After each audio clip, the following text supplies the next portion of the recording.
Hello, everyone, and welcome to episode 41 of the Break-Thru Active podcast. As always, I'm here with Mitch. How are you? Good afternoon, mate. I'm doing well. It's just after Easter, so we wanted to get a podcast in and we put a few different ideas out to our members, and the one that we landed on was actually about nutrition, which is very appropriate considering a lot of us probably overdid things a little bit over Easter, including myself. I had so many cream eggs it wasn't funny, and I'm glad they're gone because they used to get me next to the register every single time. Just can't have them in the house, mate. That's the problem. All right. So I'm going to lead the way here. So we ended up deciding on 5 different myths or beliefs that we do hear of and we have heard of over the years, and we're just going to unpack and discuss those a little bit. Some of these you guys might have heard before. It might be the first time that you have heard some of them as well, but it's some that we have heard many times over the years. So we just wanted to elaborate on each of them and put our 2 cents in like we always do. So first one, which is probably arguably the most common one, is that carbs are the devil, or that carbs are no good for you. So what are your thoughts on carbohydrates, Jamie, as it relates to people thinking they're bad? That one sentence bothers me so much because carbs are definitely not the devil. And 50 years ago, fat was the devil, and now carbs are the devil. And Well, now, 50 years ago, it was probably only 10 years ago. And now eating breakfast is the devil, and then eating after 6 p.m. is the devil. And then you only can eat certain colors of food. It's just all these myths, all these, I guess, things that are popular on Instagram and Facebook. None of them are actually true. So when it comes to carbs, maybe let's just elaborate quickly what carbs are. Carbohydrates are your fruits, your breads, your pasta, your rice, your cereal, carbs. And sugars. Yeah. 1 gram of carbohydrate is 4 calories, regardless whether it's a fruit, bread, refined sugar, whatever you choose. But whenever I'm talking to people about improving their nutrition, without doubt, they'll normally say, yeah, I just need to cut out the bread and cut out the pastas, because they feel as though that's really their major problem when it comes to nutrition. So I believe it's more of an issue of quantity as opposed to quality of what they're eating. So what do you think the biggest misconception is with people thinking that those foods are bad? It's exactly it. It's just the portion sizes of those meals. Like carbohydrates, not only are they not the devil, in my opinion, they are 100% beneficial to being healthy. And that is due to performance, that is due to like regulating your body composition. And the majority of foods that taste great and that we enjoy are carbohydrates. And if you think carbs are the devil and you're never going to eat them, you're going to have a very miserable existence on earth if you're only eating protein and fat. I think out of that protein and fats, I mean, this might be obvious to you, but not to everyone, they're the easiest ones to overeat as well. So you can sit down and have a massive bowl of cereal and a big serving of pasta, or a lot of bread or pizza, which are all very carb heavy. And they're the easiest to overeat because it takes a while for your body to register that you've actually eaten them. Whereas fats and proteins don't have the same thing. So I don't believe that, and neither do you, I don't believe that they're bad for you. I just think for most people, they just completely overdo it. And even a lot of the chocolate that people have eaten over Easter, very, very high in sugar, which obviously is carbohydrates, and it's easy just to pack away a lot of it. So I think people need to start thinking more along the lines of that they are important and we do need them, but just be mindful of the quantity in which you eat them. Well, if you were to have 1,000 calories of rice, which is a lot of rice, or 1,000 calories of avocado, the darling food of the 21st century, the healthiest food on earth, if you had 1,000 calories of rice, 1,000 calories of avocado, if you ate that consistently over a long period of time, your body composition, how much weight gain or weight loss would be identical. It would not change at all. The question you need to ask yourself is, would you prefer to eat rice and bread and pasta, or would you prefer to eat avocado, bacon, almonds, macadamias, or a mix of both? And then the question becomes, what would keep you fuller? What foods do you enjoy more? What type of eating is going to be more consistent for you long term. Yeah, at the end of the day, it does come down just to calorie intake, and like you mentioned, 1,000 calories is 1,000 calories, whether it comes from carbs, fats, or whatever it may be. But I really just believe that they are just so easy to overeat, and that's probably the where people have their downfall. And a lot of the time, when people overeat breads and pastas and things, it makes them feel like shit. Yeah.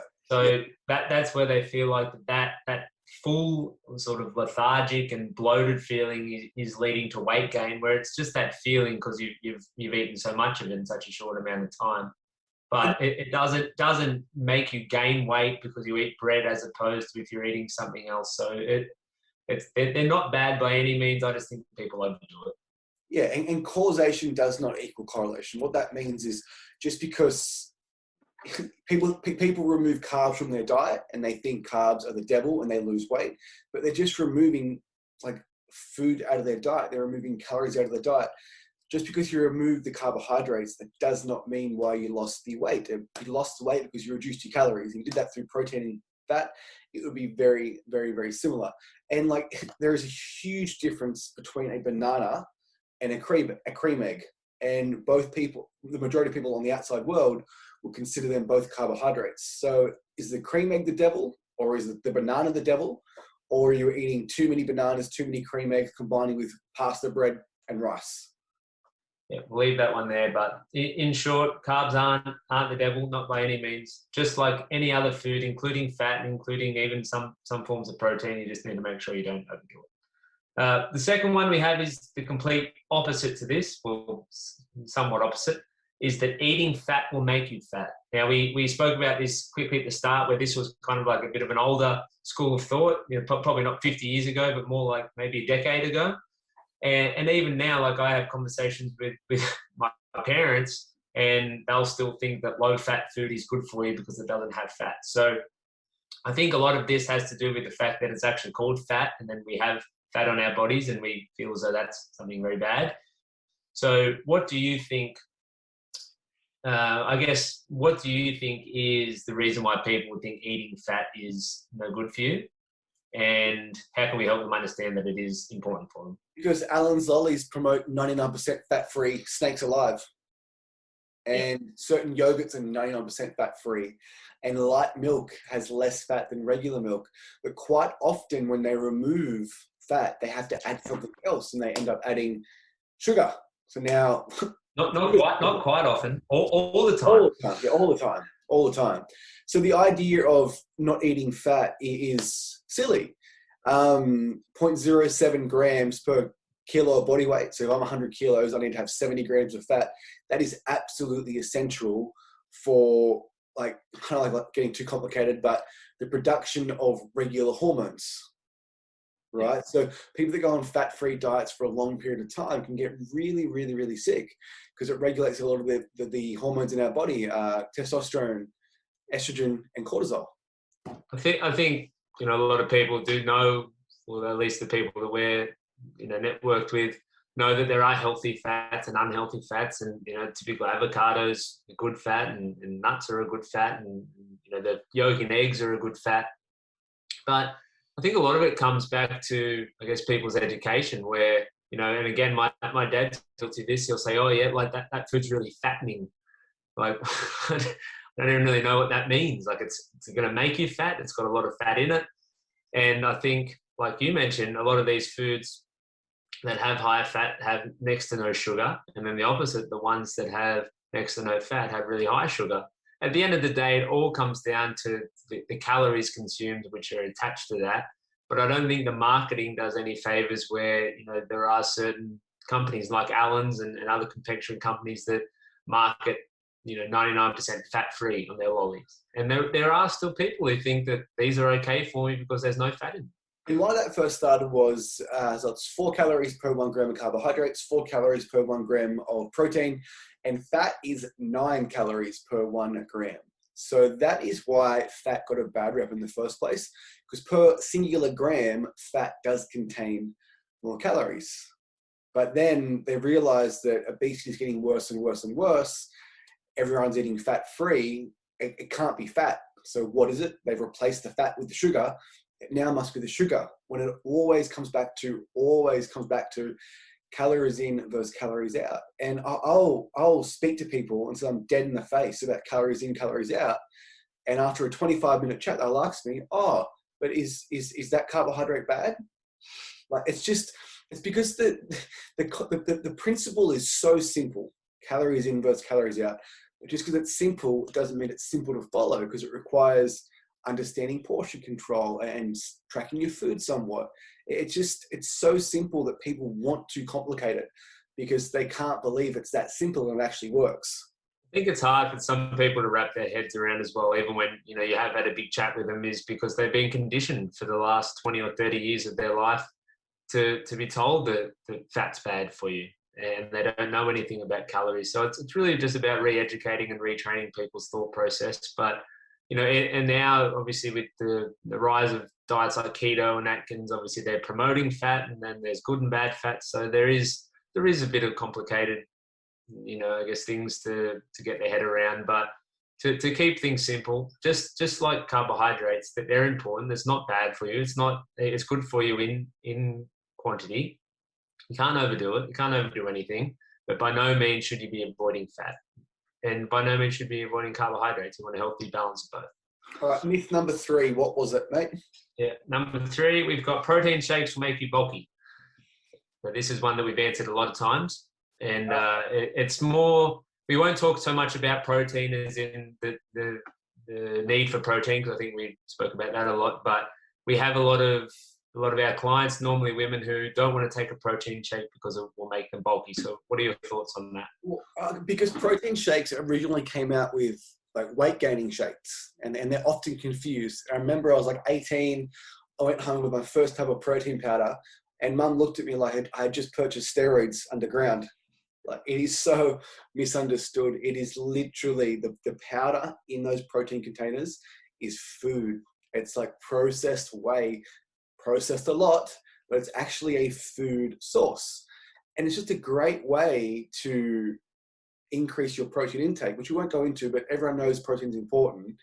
It tastes great, it's convenient, and you can add lots of different things in there, like fruits, berries, vegetables, and it will definitely not make you bulky. The same way 1,000 calories of rice, 1,000 calories of avocado, 1,000 calories of protein, it's not going to make much of a difference if done consistently over a long period of time. I think a lot of the people where we get these questions from are, you know, people in their, you know, late 30s and 40s and 50s. And when protein powder first became popular, it was probably marketed by bodybuilders. Yeah. These big muscly men and these, you know, even muscly women. And not everyone wants to look like that. And that's absolutely fair enough. And that's, I guess, back in the 80s and 90s, it was being portrayed that if you take something like that, then you're going to look like them. But at the end of the day, you know, a protein shake might have about 20 grams of protein in it, 20 to 25. And that is effectively the same as having 100, 125 grams of chicken. And at the end of the day, there's not much different. I mean, obviously, there is, if you get into the science of it, with how your body absorbs it and everything else. But protein is protein, whether it comes from an animal, whether it comes from eggs, whether it comes from powder. For what we're talking about in terms of it being making you bulky, if you're someone who feels like it would, then you should probably stop eating protein altogether, because that's very much a flawed and outdated thought about how to look at things. Yeah, and like it's sold everywhere. It's sold in Coles, Aldi, Woolworths, service stations. Like, it's just such a popular product now because it's a great product to hit your daily protein intake goal, when before you had to go to a supplement shop with the big muscular guy behind the counter. Yeah, it's becoming a lot more mainstream. I'd almost recommend that everyone listening, 99.9% of people, should have protein powder in their house and should use it if they struggle to reach their protein goal or struggle to get their vegetable intake down, because it's very, very helpful for that. Well, you just don't have time sometimes. Yeah. Quick.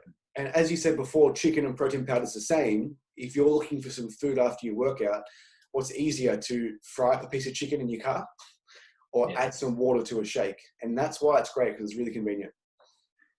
Next one, and you could probably speak more about this because you have a new love for this over the last year or two, is coffee is bad for you. Yeah, I didn't like coffee for a long period of time. and I was going through a bit of a dieting phase where I was trying to lose some body fat, and I started having it in the morning instead of my usual meal. And the reason I did that was because caffeine is a really great appetite suppressor, right? So after a coffee, you can quite often feel full, which is great. The problem isn't the coffee. The problem is the muffin next to the 7-Eleven coffee machine that's 700 calories. The problem is if you have coffee morning, lunch, and at 3 p.m. and you don't sleep well. So like everything, I truly believe. Sorry, I just cut you off. I think as well what you mix with coffee, because Course, you can have a long black, or you can have it with a dash of milk and 1 or 2 sugars, or the equal stuff that you have, or you can get a full blown latte from the cafe, which is an extra couple hundred calories on top of what you're going to be having normally. So it comes back to calories in that sense. And I think, like you mentioned as well, if you're having it and it is affecting your sleep, then that's when it's bad for you. It's not actually the ingredients or the nutrients of coffee, because that's actually been proven to be good for you. It's if it is affecting your sleep and you're struggling to sleep, or you're getting bad quality sleep, then that's when it's becoming unhealthy. If you're coupling coffee with a muffin or something else, or a cigarette or something, because that's the habit that you formed, or if you're having a lot of milk and a lot of sugar and caramel and chocolate and the rest of it in with the coffee as well, that's when it really becomes unhealthy. But coffee as a standalone, not unhealthy. I think there's, I don't know if a lot of people do understand that, but science has proven that over and over again, that caffeine in coffee and coffee beans are actually good for you. Yeah, absolutely. So it's the extras that you add into that coffee, the caramel latte with chocolate on top and the cookie, but just caffeine, like as in like 1 teaspoon of coffee with some water and a dash of milk, which is what I have. So that 10 to 11 calories. I use stevia. It's really, really good. 10 or 11. Sorry? Coffee specific. 10 or 11 calories. Very specific. It is. Yeah, just a dash. Could be either way. I don't even count because it's that low. I had some stevia, which is really low calorie natural sweetener, and it is my favorite thing of the day. All right, and last one, which is something we talk about probably a little more over the last couple of years, and it's to do with fasting, as in when you're using fasting as a diet tool. And the myth is that fasting is great for everyone. So there are some people that swear by fasting and they're the huge advocates for it, and will tell everyone who will listen that they should be doing it. What is your experience with fasting? Because I know you've had a bit of a change the last couple of months. What's your experience with it, and how would you recommend it, or would you recommend it to other people?